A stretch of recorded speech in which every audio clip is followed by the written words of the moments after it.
እኛ ግን የተሰቀለውን ክርስቶስን እንሰብካለን። እኛ ግን በደል ያረገውን ኢየሱስን እንሰብካለን። በእግዚአብሔር የተወደዳችሁ ቅዱሳን ወገኖች ሁሉ እንኳን ለ2017 የጌታችንና የመድኃኒታችን የኢየሱስ ክርስቶስ የትንሣኤ መታሰቢያ በዓል በሰላም አደረሳችሁ አደረሰን። ይህንን መልእክት የምናስተላልፍላችሁ ከማህበረ ናታኒም የወንጌል አገልግሎት ማህበር ሲሆን በዚህ ሐሳብና በዚህ ፈቃድ ለእግዚአብሔር የተለያችሁ የዚህ ህብረት አገልጋይ ወንድሞችና እህቶች፣ የዚህ ህብረት ተሳታፊ ምዕመናን ሁሉ በያላችሁበት እንኳን ለዚህ መታሰቢያ በዓል አደረሳችሁ እያልን ይህንን መታሰቢያ በዓል ስናስብ ከእግዚአብሔር ቃል አንጻር ከእኛ ምን ይጠበቃል? ምን ማድረግ ይገባናል? በምን መልኩ የእግዚአብሔርን ሐሳብ የእግዚአብሔርን ፈቃድ ማስተናገድ ይገባናል ብለን እንደ ባለ አእምሮ ማሰብ መቻል አለብን። ከዚህም የተነሳ እንደ እግዚአብሔር ፈቃድ ከመጽሐፍ ቅዱስ ክፍል አንድ ክፍል አነሳና በዛ ሐሳብ ላይ ምንድነው የእግዚአብሔር ሐሳብ፣ በዚህ ውስጥ እግዚአብሔር ከቅዱሳኑ ምን ይጠብቃል የሚለውን ነገር እንድናይ እፈልጋለሁ። የሐዋርያው የቅዱስ ጳውሎስ መልእክት ወደ ቆሮንቶስ ሰዎች አንደኛው ምዕራፍ 15 ከ1 እስከ 24 ያለው ሐሳብ። ነገር ግን ትኩረት አድርጌ የማየው ክፍል ከዚህ ከቁጥር 20 ጀምሮ ያለው። አሁን ግን ይላል ክርስቶስ ላንቀላፉት በኩራት ሆኖ ከሙታን ተነስቷል። ሞት በሰው በኩል ስለመጣ ትንሣኤ ሙታን በሰው በኩል ሆኗልና። ሞት በምን በኩል መጣ አለን? የእግዚአብሔር ቃል በሰው በኩል ስለመጣ ትንሣኤ ሙታንም እንዲሁ በሰው በኩል ሆኗልና ይለናል። የምናስበው የጌታችንና የመድኃኒታችን የኢየሱስ ክርስቶስን ሞትን ድል አድርጎ የተነሳበትን የትንሣኤ በዓል ነው። ትንሣኤው ምንድን ነው? ይሄ ቃል እንደሚነግረን ሞት በሰው በኩል ስለመጣ ይላል። ከዛ ቀድሞ ሞት አልነበረም ማለት ነው በእግዚአብሔር ሐሳብ ውስጥ፣ በእግዚአብሔር አጀንዳ ውስጥ። ነገር ግን አሁን ሞት የሚባል ነገር መጥቷል። ያ ሞት እንዴት መጣ? ቀደም ካለው የመጽሐፍ ቅዱስ ክፍል ተነስተን ስናይ የአዳም የእግዚአብሔርን ሐሳብ መሳትና ከእግዚአብሔር ሐሳብ መውጣት፣ አዳም ሰው ነበረ፣ አዳም ፍጥረት ነበረና ሞትን አመጣ። ይህንን ሞት ለማሸነፍ እግዚአብሔር ደግሞ አዳም የተጠቀመበትን ያንኑ ሰውነት ተጠቀመ።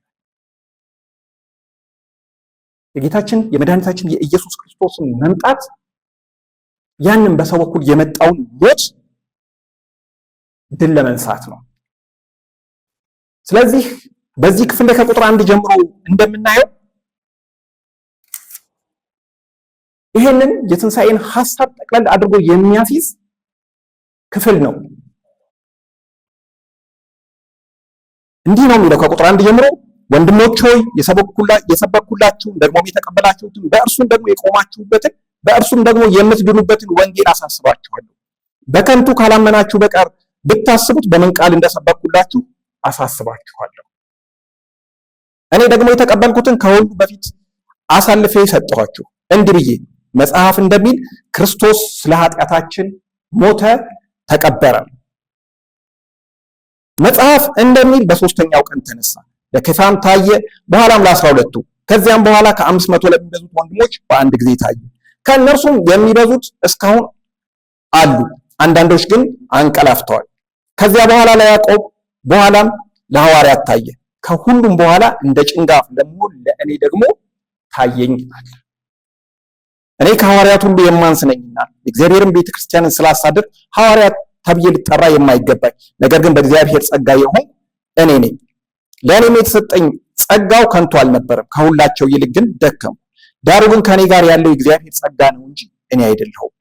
እንዲህስ ቢሆን እነርሱም ቢሆኑ እንዲሁም ሰብካለን፣ እንዲሁም አመናችሁ። ክርስቶስ ከሙታን እንደተነሳ የሚሰበክ ከሆነ ግን አንዳንዶች ትንሣኤ ሙታን የለም እንዴት ይላሉ? ትንሣኤ ሙታን ከሌለ ክርስቶስ አልተነሳም። ክርስቶስ ካልተነሳ እንግዲያስ ስብከታችን ከንቱ ነው፣ እምነታችሁም ደግሞ ከንቱ ናት።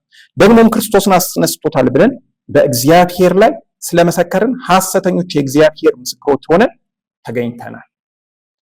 ሙታን ግን የማይነሱ ከሆነ እርሱን አላስነሳውማ። ሙታን የማይነሱ ከሆነ ክርስቶስ አልተነሳማ። ክርስቶስ ካልተነሳ እምነታችሁ ከንቱ ናት፣ እስካሁን ድረስ በኃጢአታችሁ አላችሁ። እንግዲያስ በክርስቶስ ያንቀላፉት ደግሞ ጠፍተዋል። በዚች ሕይወት ብቻ ክርስቶስን ተስፋ ያደረግን ከሆንን ከሰው ሁሉ ይልቅ ምስኪኖች ነን ይልና ቅድም መግቢያ ላይ ያነበብኩትን ክፍል ይናገራል። ሞት በሰው በኩል ስለመጣ ሞት በሰው በኩል መጣ። ቅድም እንዳልነው አዳም ከሳተበት ሁኔታ እየተነሳ ሞት ወደ ዓለም ገባ። ስለዚህ ሞትን ድል ለማድረግ የእግዚአብሔር ሐሳብ ደግሞ በሰው በኩል ሆነ። ስለዚህ ክርስቶስ ኢየሱስን ልጁን ወደ ዓለም ላከው ማለት ነው። ይሄ ነው እንግዲህ የትንሣኤ ትልቁ ቁልፍ ነገር። ክርስቶስ ኢየሱስ ዝቅ አለ። ለምን ዝቅ አለ? ዝቅ ያለውን የሰው ልጅ ከፍ ለማድረግ ወደ ነበረበት ክብር ለመመለስ ክርስቶስ ኢየሱስ ሰው ሆኖ መጣ።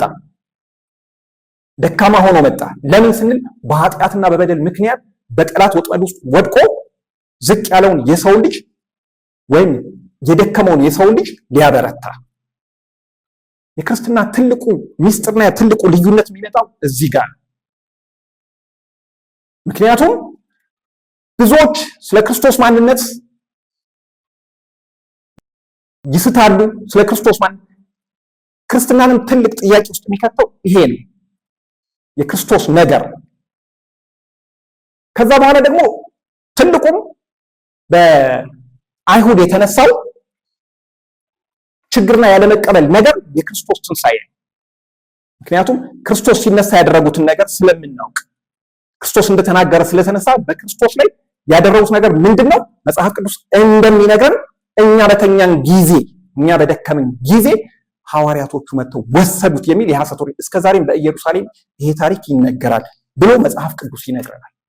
ስለዚህ የክርስትና ትልቁ ቁልፍ ነገር ምንድነው?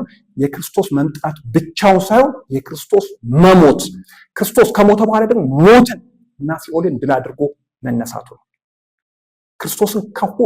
ክርስትናን ከሁሉ ልዩ የሚያደርገውና ቁልፉ ነገር የክርስቶስ ትንሣኤ ነው። ምክንያቱም የክርስቶስ ትንሣኤ የኛ የጽድቃችን ማረጋገጫ ስለሆነ።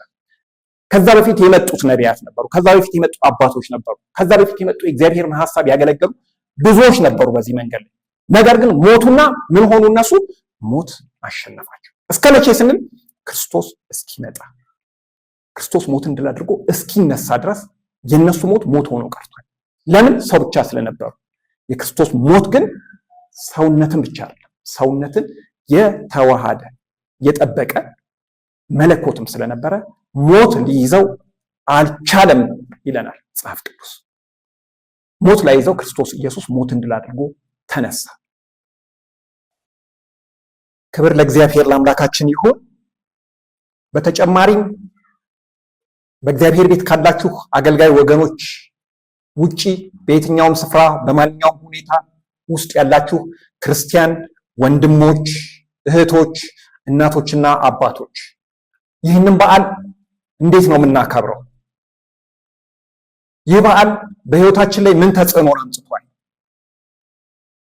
ለበዓሉ ባለቤት ይህንን ዋጋ ለከፈለው ጌታ በሕይወታችን ላይ ምን አይነት ስፍራ ሰጥተነዋል? ምክንያቱም ጌታችን ኢየሱስ ክርስቶስ በመጣበት ጊዜ ትዝ ይላችኋል፣ በኢየሩሳሌም የሕዝብ ቆጠራ ነበርና ስፍራን ስላላገኘ ቤት ተወለደ ይላል፣ በግርግም ተወለደ ይላል። የከበረውን ስፍራ ማን ይዞት ነበር? ሌሎች እንግዶች ይዘውት ነበር። ዛሬስ የዚህን ጌታ ሞትና ትንሣኤ ስናስብ በእኛ ሕይወት ውስጥ ዋናውን ስፍራ ማን ይዞታል? እርሱ ዋጋን የከፈለው፣ እርሱ ከሰማያት ዝቅ ብሎ የመጣው፣ እርሱ ሞትን ድል አድርጎ የተነሳው ጌታ በሕይወታችን ውስጥ ዋናውን ስፍራ ይዞታል። ይህንን ትንሣኤ ከህይወታችን ጋር አያይዘነዋል። የትንሣኤው ጌታ በእኛ ላይ የበላይ ነው? የትንሣኤው ገዢ የኛ የበላይ ሆኖ ገዢ ነው ወይስ ሌሎች እንግዶች ነገር ገዝተውን በሌሎች ነገሮች ተይዘን ይሄን ዋና የሆነውን ጌታ ከህይወታችን አውጥተን ይሄ ሴሬሞኒያል የሆኑትን ነገሮች በውስጣችን አስገብተን እሱን ሌላ ስፍራ ሰጥተነዋል? ያ ለእግዚአብሔር ሙሉ ክብርን አይሰጥም፣ ወይም የእግዚአብሔር ሐሳብ አይደለም። እነዚህ ነገሮች ሁሉ በመደረግ ሊጠፉ የተዘጋጁ ናቸው። አንድ ነገር ግን አለ። ይህንን ምድር ስንሻገር በእግዚአብሔር ፊት ስንቆም የማይጠፋው ዛሬ የሰጠነው ስፍራ በልባችን ገዢ አድርገን ያያያዝነው ነገር በእግዚአብሔር ፊት የምንቆምበትን ዘላለማዊውን ነገር ይወስነዋል። ስለዚህ ክርስቶስ ኢየሱስን በህይወታችን የበላይ አድርገናል፣ በህይወታችን ገዢ አድርገናል፣ እሱን ሾመናል። ዋናው የእግዚአብሔር ሐሳብ ክርስቶስ ኢየሱስን ወደ ምድር የመጣበት እኛም ዛሬ እግዚአብሔር በረዳን መጠን ልንሮጥበት የጀመርነው ጉዞና ሩጫ ያ ከአባቶቻችን ቀድሞ የተቀበልነው አደራ ይሄ ነው ወገኖች። ስለዚህ የህይወታችን ማዕከል አድርገን የህይወታችን ገዢ አድርገን ይሄንን በዓል ስናከብር ክርስቶስ ኢየሱስን አልቀን ከፍ አድርገን በውስጣችን በኑሯችን በህይወታችን ልናሳየው ይገባል። በሁለተኛ ደረጃ ደግሞ ዛሬ ዓለም ያለችበትን ምድራችን የተያዘችበትን ነገር እናያለን። ስለዚህ በብዙ ነገሮች የምናያቸው ምልክቶች ሁሉ የክርስቶስ ኢየሱስን በደጅ መሆን የሚያመለክቱ ናቸው። ስለዚህ ቅድሚያ ለዛ ልንሰጥ ይገባል። ይህንን በዓል ስናስብ ምናልባት ዛሬ ነገሮች የተስተካከሉልን ነገሮች የሞሉልን ነገር ካለ ማን ነው? ክርስቶስ ኢየሱስ ዝቅ ብሎ የመጣው እኛ ዛሬ ነገሮች የተስተካከሉልን ነገር ዝቅ ያሉትን ዝቅ ብለን እንድናይ እንድንመለከት እንድንጎበኝ። የመጀመሪያው ነገር የእግዚአብሔርን ነገር የምናውቅና የምንረዳ በመንፈሳዊ ነገር፣ ከዛ ውጭ ደግሞ ባለን ነገር ወደ ሌሎች እንድንዘረጋ። ምክንያቱም እግዚአብሔር ወደኛ ተዘርግቷል። በኃጢአትና በበደል ከሱ ርቀን ወደ ነበር ነው ዝቅ ወዳልነው ወደ ራሳችን ሐሳብ ወደ ሄደ። ስለዚህ ዛሬ አደራ የምንለው እኛም በዚህ ሐሳብና በዚህ ፈቃድ በብዙ ጉስቁልና በብዙ ችግር በብዙ ማጣት መንገላታት ውስጥ ያለውን ህዝብ በመጀመሪያ ደረጃ በመንፈሳዊ ነገር፣ ሁለተኛ ደግሞ ባለን ነገር ልንቆረስ ልንሰጥ ልንደርስለት ይገባል። ያ ለኛ በረከትና ክብር ነው። እግዚአብሔርን ከፍ አድርጎ በህይወት በቃል የሚያሳይ ስለሆነ ሁላችንም በዚህ ሐሳብ በዚህ ፈቃድ ተሳታፊ በመሆን እግዚአብሔር ወደ ምድር ልጁ የላከበትን ሞትን ድል አድርጎ እሱ ደግሞ የተነሳበትን ሐሳብና ፈቃድ ጠቅሎ የሚያሳይ መልእክት ስላለው በዚህ ሐሳብ በዚህ ፈቃድ እንድንገለጥ እኛም ደግሞ ከዚህ ሐሳብና ከዚህ ፈቃድ የራቅን ወገኖች በየስፍራው ያለን ወደዚህ ሐሳብ እንድንመለስና ክርስቶስ ኢየሱስን የህይወታችን ገዢና ማዕከል እንድናደርግ በክርስቶስ ፍቅር አደራችን የጠበቀ ነው። አንድ ነገር እኛን ያግባባናል። አንድ ነገር አጽንቶ አንቆሞናል። አንድ ነገር እስከ መጨረሻው ያስኬደን። ያ ምንድነው ስንል ክርስቶስ ለሰው ልጆች የከፈለው ሐሳብና ዛሬ ያንን ሐሳብ እንድናገለግል በመካከላችን የማይናወጽ መሰረት አድርጎ ያስቀመጠው የእግዚአብሔር ዓላማ ያም የክርስቶስ ኢየሱስ ወደዚህ ምድር መምጣት ኃጢአተኞችን ማዳንና የኃጢአትን ዋጋ ከፍሎ አሁን በእግዚአብሔር ቀኝ ስለኛ መታየቱ ለዛ ሐሳብ ወገኖችን ሁሉ ከጨለማ ሐሳብ ወደሚደነቅ ብርሃን ከሞት ወደ ህይወት ከድካም ወደ ብርታት የሚያወጣው ይህን ወንጌል የመሰብሰቡ ዓላማ። በዚህ ሐሳብ በዚህ ፈቃድ ስለተጠራችሁ ስለተሰበሰባችሁ ቅዱሳን የእግዚአብሔር አገልጋዮች በተለያየ ስፍራ በተለያየ ሁኔታ ያላችሁ ሁሉ ደግሜ ላለው እግዚአብሔር እንኳን ለ2017 ዓመተ ምህረት የጌታችንና የመድኃኒታችን የኢየሱስ ክርስቶስ የትንሣኤ መታሰቢያ በዓል አደረሳችሁ አደረሰን።